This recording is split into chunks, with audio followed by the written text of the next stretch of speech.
Friends, good evening అందరికీ. ఈరోజు topic వచ్చేసి ఈరోజు ప్రమాణ స్వీకారం మనకు తెలిసిందే. ఆంధ్రప్రదేశ్ చంద్రబాబు గారు ప్రమాణ స్వీకారం చేశారు ముఖ్యమంత్రిగా. అండ్ సెంట్రల్లో నరేంద్ర మోడీ గారు పీఎంగా ప్రమాణ స్వీకారం చేశారు. ఇంకా మిగతా సీఎంలు ఎవరి ఇష్టం ప్రకారం వాళ్ళు ప్రమాణ స్వీకారం చేసుకుంటారు. అది వాళ్ళ ఇష్టం. మన ఆంధ్ర స్టేటు అండ్ సెంట్రల్ గురించి చెప్పాను. చంద్రబాబు గారి గురించి చెప్తే ఇప్పటికే ఆయన 3 times సీఎం చేసి అండ్ ప్రతిపక్షంగా చాలా ఇయర్స్ నుంచి ఉన్నారు. 40 years ఇండస్ట్రీ అయింది. అండ్ నరేంద్ర మోడీ గారు కూడా అంతే, గుజరాత్ సీఎంగా చేసి తర్వాత దేశ ప్రధానిగా ఎదిగారు.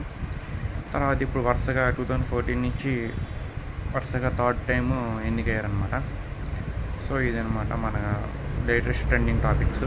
మీలో ఎంతమందికి ఈ న్యూస్ వచ్చిన ఖచ్చితంగా కామెంట్ సెక్షన్లో చెప్పండి. Thank you so much. Friends, good evening అందరికీ. ఈరోజు టాపిక్ వచ్చేసి ఈరోజు ప్రమాణ స్వీకారం మనకు తెలిసిందే.